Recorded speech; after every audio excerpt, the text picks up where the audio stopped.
Good evening from London. Welcome to Piers Morgan Uncensored. It's the world-exclusive interview that's got the whole world talking, and I've a vested interest because I'm the one that did it. Days before the Football World Cup, football's biggest ever star has rocked the sporting world. We're running it. They're talking about it. You can see the entire interview. Interview to Piers Morgan. Just breaking in England, an exclusive interview between Piers Morgan and Cristiano Ronaldo. He's done this huge, high-profile interview.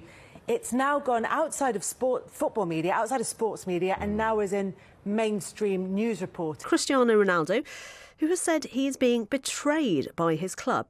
The 37-year-old's comments were made during an interview with Piers Morgan for TalkTV. Ronaldo releases the intro to an interview he has with Piers Morgan. You got on there on Twitter and you tweeted, "Ronaldo, I don't respect the manager." Ronaldo, who missed today because of illness, but has also done an interview with Piers Morgan. Well, Cristiano Ronaldo has accused Manchester United of betraying him in an interview. There has been a huge reaction to this interview before it's even gone to air. And here are some of the papers around the world, in fact, from America. We've had Australia. You've had, of course, all around the UK, Spain, Italy. I've had messages on Twitter from everyone, pretty much. Because he is, in the end, he's the biggest star that football's ever seen. Ronaldo has nearly 500 million followers on Instagram. Think about that. He'll pass that total probably sometime in the next week, far ahead of any other human being on the planet. You can see the entire interview. We've titled it 90 Minutes with Cristiano Ronaldo, right here on Piers Morgan Uncensored on Wednesday and Thursday nights, a two-parter, both shows starting at 8 o'clock. It's one of the most explosive interviews, certainly, that I've ever done. Tens of millions of people have already viewed the two short clips we released last night, and there are more fireworks coming later this evening. Because when Ronaldo speaks, people listen. He's not just, in my view, the greatest footballer of all time. He's a global megastar. He's, of course, highly paid too. And he's extremely commercially viable to any club. Sales of his shirts at Manchester United broke all records within 24 hours of him going back. And after a year in which many people, including some of his ex-teammates, have blamed him for the decline at Manchester United, he simply decided he'd had enough. They're trying to force you out. Yes, not only the coach, but the other 2 or 3 guys there around the club. At the senior executive level? Yes, that I felt betrayed. And you think they're trying to get rid of you? Honestly, I shouldn't say that, I don't know, but listen, I don't care, I'm always, people should listen the truth. Yes, I feel betrayed, and I felt that some people that don't want me here, not only this year, but last year too. Well, already the interview's deeply divided opinion amongst fans and wider football supporters. The club has released a statement today saying it will consider its response when the full facts have been established, which I take to mean after they watched the whole interview. But Ronaldo makes clear throughout our conversation that he has the utmost respect for Manchester United's history as a club and for its supporters. He's as frustrated about the stagnation of the once biggest football team in the world as they are. That's why he's speaking out, because as he sees it, the club hasn't moved forward at all since he left 13 years ago.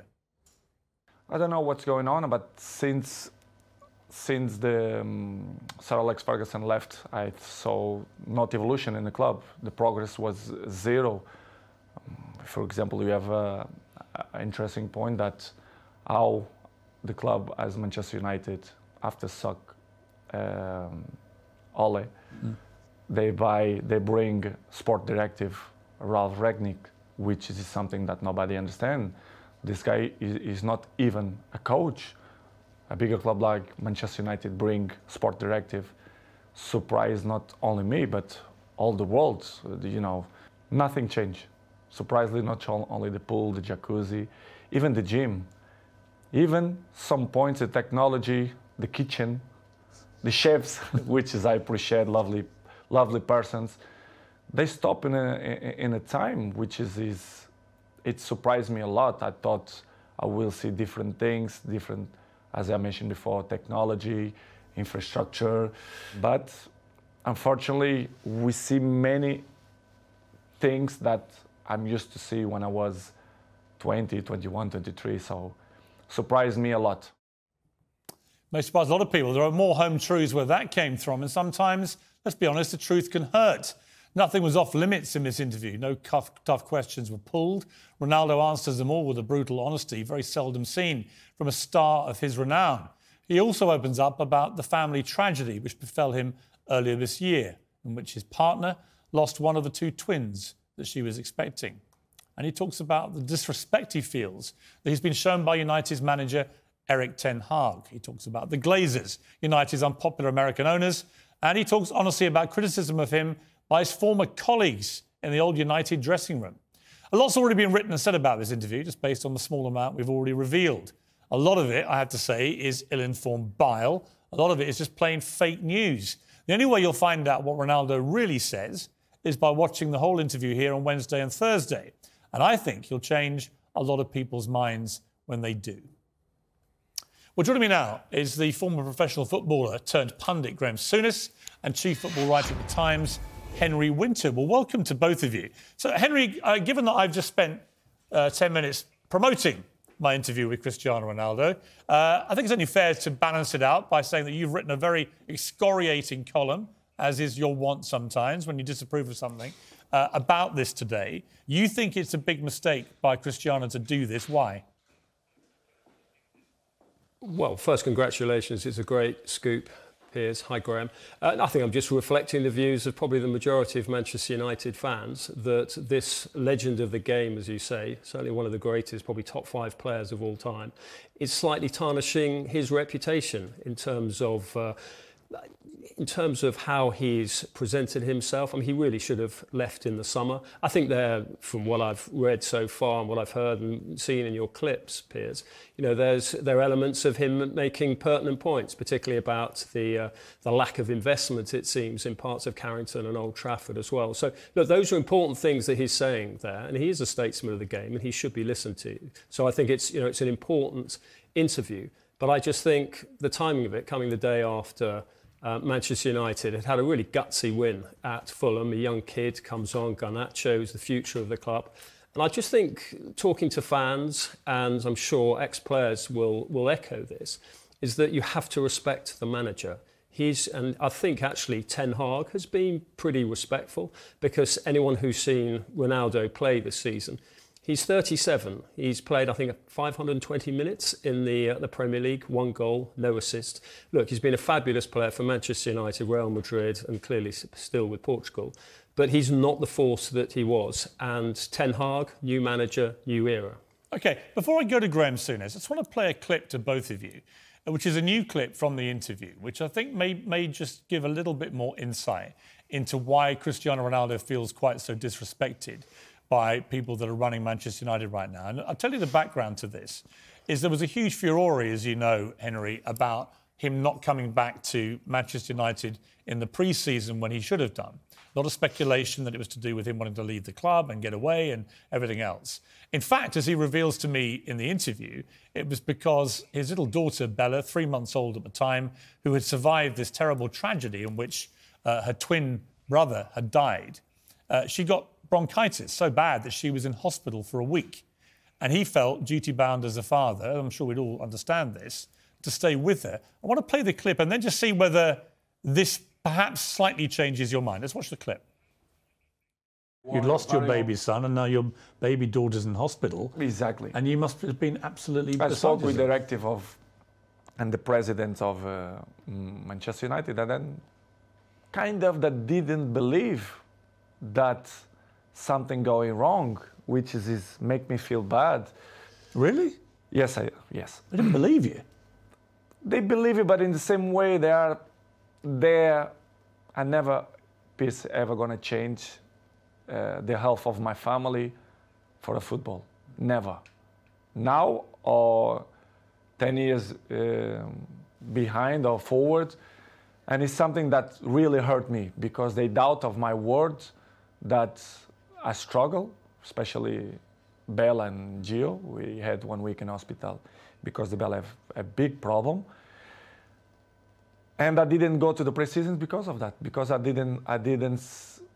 was allowed to leave my family if something happened, to do it the pre-season, because I think it wasn't not fair to leave my family for a pre-season. This is why I didn't go. Now, when he said that to me, Henry, I have to say I was pretty shocked. And obviously I've not been able to put this to Manchester United. I don't know exactly who he spoke to, who didn't believe him. But the whole concept that anyone at senior level at Manchester United doubted Cristiano Ronaldo's word about his 3-month-old baby, given what had happened to his family 3 months before, I find pretty shocking, actually. And it's unsurprising to me that that led to the breakdown in the relationship. There were clearly two narratives going on in pre-season. One of them, as Cristiano has very emotionally articulated there, and anyone with any children will absolutely empathise with him and his support for his partner and for his children and for his daughter. I think everyone totally understands that. And if Manchester United had not shown him the warmth, the love that he was expecting, then, clearly they were wrong in that. My experience of Manchester United and the staff at Carrington and at Old Trafford, football and otherwise, is that actually it's not a cold club. It's actually a pretty warm club. There's a lot of good people there who will look out for a player like Cristiano, who obviously many of them got to know when he was a kid himself at 18. The other narrative, of course, was always the debate about his future and whether he should actually continue with a manager like Ten Hag. So I think really he should have gone in the summer anyway. But clearly everyone has sympathy for the family predicament he had at the time. OK, let me bring Graeme in. Graeme, you've been one of the great players this country has ever seen, a terrific manager as well. You've been on both sides of this fence. And I listened to you this morning on TalkSport. Very interesting stories you were telling about your time at Liverpool and when similar things had happened to you and how you reacted and felt. What do you make of all this? Was Cristiano Ronaldo entitled to come out and have this say in this interview with me? Well, that revelation that we've just watched, United will come out and deny it. They have to. They've not shown compassion at such a terrible time for... Not believing him. Ronaldo. His daughter was in hospital. They have to come out and deny that. I mean, my take on that, whenever I was managing, I would leave it entirely up to the individual if their family were having a baby, if their wives were having a baby. So I'll leave it until you take as much time as you need, or if there's an illness in the family, take as much time as you need. We'll see you when we see you. So I'm sure United will come out and deny that. They will have another side to that story. I get Ronaldo's argument. I think, as much as people think they shouldn't cut him some slack, Ronaldo has a standing in the game which is quite unique. Is he the best player there's been? There's a real argument for him. I mean, I personally think it's him or Messi. His stats would suggest it's him. The fact he's done it in different leagues would go in his favour as well. But there's no doubt about it. He can sit in the room with anyone that's ever played football and say, you know what, I think the best that's ever played. There's a real argument for that. And does that give you... No, it doesn't. I know what you're going to say. Does it give you any special entitlement? I think it has to. I think Ronaldo still has so much to offer, not just in the playing sense, but what he gives you in the dressing room. I consistently say, Piers, that you have no chance of being successful unless you have good senior pros. Right. He's a consummate.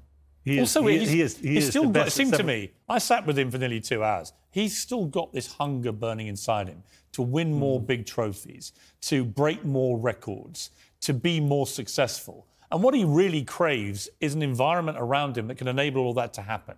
And he feels he just hasn't got that at United. And a lot of it, he said, is down to poor structure and management of the club. He's spot on. I mean, this is not... Whenever I talk about United, the United supporters are up in arms. What do you expect from someone who played and managed Liverpool? But I think United have been mismanaged further up the tree. I think they've consistently got the football decisions wrong. And that's why they find themselves in this dilemma. I think... Getting back to Ronaldo, I think Ronaldo, when he came along, I was all for it. And when he came back? Yeah, when he came back. I mean, there was nobody in that dressing room. There was nobody in that dressing room that younger players would look up to and say, I want to be like him in 10 years' time. He was the ultimate pro you could have got in to correct that. 18 goals last year in the Premier League. I think it was that one more than Harry Kane. Yeah, that in itself. So he is that good, that special, you come up with a system to suit him. What I believed has happened, this is my belief. So, without venturing into what we just witnessed with these tragedies and the baby dying and the other baby becoming ill, that you'd have to cut him some slack. But I'm sure United will have a different story. But I believe when he says he wants to leave, there was a meeting at the start of the season, there's a meeting would have taken place between the manager and Cristiano. After that meeting, they both left the room with an understanding that's going to work. United start the season losing to Brighton and then losing to Brentford badly. I think at that moment, I think the manager and the coaching staff thought, we cannot go down the road of using Ronaldo. There was a feeling that maybe he couldn't do the hard yards. So from that point on, I think Cristiano would have realised that. He's been around the block many, many times. So basically, Ronaldo will feel right now that he's been told a story. Someone has not kept a word, which is the manager. And I don't know whether you've ever had a moment, Graeme, and I had a moment rather famously last year when I had a little falling out with my employers and I felt I was being disrespected by people I work with, and I did this.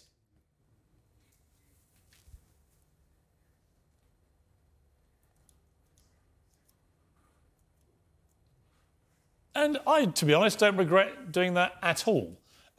So I kind of get, let me go back to Henry for a moment. I kind of get that if you're Ronaldo, one of the great players to ever play the game, and you feel disrespected professionally in terms of what is happening on the pitch and the way you're being used, being benched, being dropped, being publicly scolded, you know, the mixed messaging of Ten Hag not bringing him on against Manchester City when they got a thumping and saying he did it out of respect for Ronaldo, and then literally a week later trying to bring him on with 3 minutes left when they're winning 2-0 against Tottenham, apparently showing the complete opposite attitude. If you feel there's been this build-up of all this kind of disrespectful stuff towards you, and you have in the background this awful personal stuff going on as well, and you feel that the club has even doubted your word about some of that, I can see how we've reached this point where he feels enough and has come out all guns blazing. The truth in football is always out there on the pitch, and Graeme, as a former manager and a former player, I mean, makes a very pertinent point that Ten Hag, the new coach, clearly felt that Ronaldo couldn't put in, to use Graeme's phrase, very apt phrase, he couldn't put in the hard yards on the pitch. And the Premier League particularly is such a gruelling assignment now. It's just all about stamina, it's all about pressing, and with respect to one of the greatest players who's ever played, Ronaldo at 37 wasn't going to be doing the pressing that was required. He's clearly a superior player to Rashford, but Rashford would run himself into the ground for the team. So I think, look, there were other issues there. I think not coming off the bench when he was asked to. I mean, Graham's been in the dressing room. I don't know how Graeme would have reacted if any of his Liverpool players had refused to come off the bench. And then going down the tunnel and this element that it's all about me, when in fact... Well, he does say to me... Yeah, I mean, look, he does... Absolutely embodied in his Liverpool teams that it's all about, it should all be about the team. Yeah, I do think Ronaldo's about the team, but I think he believes his own... Yeah, I do think Ronaldo, he believes his own personal goals and excellence as a footballer helps the team. He thinks the two go hand in hand. He did say to me, he did apologise to all his teammates and shouldn't have done what he did at Tottenham. But he also, Graeme, he also said that he just felt this ongoing disrespect from his coach, both about personal stuff and professional. And he just said it boiled over. Well, I think it's down to him changing his mind from the two. This is what I believe, the two losses, Brentford and Brighton. And then at that point, he has to sit down with them again and say, look, this is what I'm thinking. I think it just boils down to, and it's to his credit that Ronaldo wants to play every minute of every game. Right. He still sees himself as a winner. He will be a realist as well. He'll realise he can't do the running down the channels. He actually admits that. He admits that in the interview. He says he's not the player he was, but he thinks he's a smarter player than he used to be. And Henry references Rashford. There's no comparison. You know, because your stats say that you ran whatever kilometres or how many miles, it's the end product. The hardest thing in football is to score goals. He does that better than anyone that United has. I mean, if I'd been managing him, I think you have to come up with United are not in a place right now where they want to be. That's the politest thing I can say. Well, they're fifth in the league. They're 13 points off the top. They're in the playoffs for the Europa League. I mean, this is not a place United are used to being, right? Take 18 goals out of United seasons last year. They could have been in the relegation zone. Where did they finish? Yeah. There's still room for Ronaldo at United. And I think this whole saga has been handled so badly, it was avoidable. I think with better communication, with people telling the truth, And I think that's where Ronaldo's beef is. I think he's been told an untruth. Can he stay there now? I don't think he can. I think all the bridges are burnt now. Henry, is there any way back for Cristiano, even if he wanted to come back?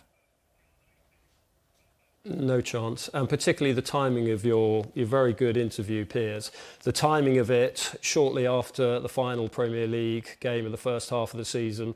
There's no way your interview could have gone out a week ago, because if he'd had to step out in front of the Manchester United fans who for so many years sang Viva Ronaldo, he would have very sadly have got a different reception. And well, he might, but of course, if Portugal have a good run in the World Cup, and Ronaldo, United fans, right? But if Portugal have a good run in the World Cup, they've got a good team, and Ronaldo starts banging in goals in the World Cup. Well, I mean, in the end, great players hold a lot of power. Well, fantastic. You see, we're obsessed. Fantastic, but he's 37. He's not the player he was. Graeme, final word. He's still got a lot to offer, Henry. You know, if you go back to Aguero at City, where he wouldn't be deemed to have been the best at doing the hard yards, the closing down, the unwanted stuff. Strikers don't really enjoy it. He would get away with it. United should have looked at this situation. But Manchester United have got a new manager and a new era, and Ten Hag was always going to be Manchester United's future. I'm saying we're obsessed. Ronaldo was very much their past, and he should have gone in the summer. We're obsessed. This whole situation has been handled very badly by United, in my opinion. He's a player he should have kept on side. He's a player that still has something. Ronaldo. He is a player that's something that he still has, I think, a hell of a lot to offer a football club. For me, they've handled it very poorly.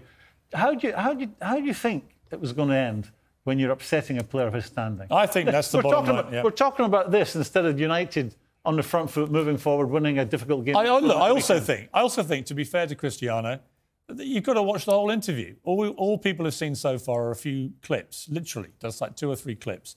It's a long 90-minute plus interview we're going to air over 2 days. If you watch it all and you come to the same conclusion Henry has, fair enough.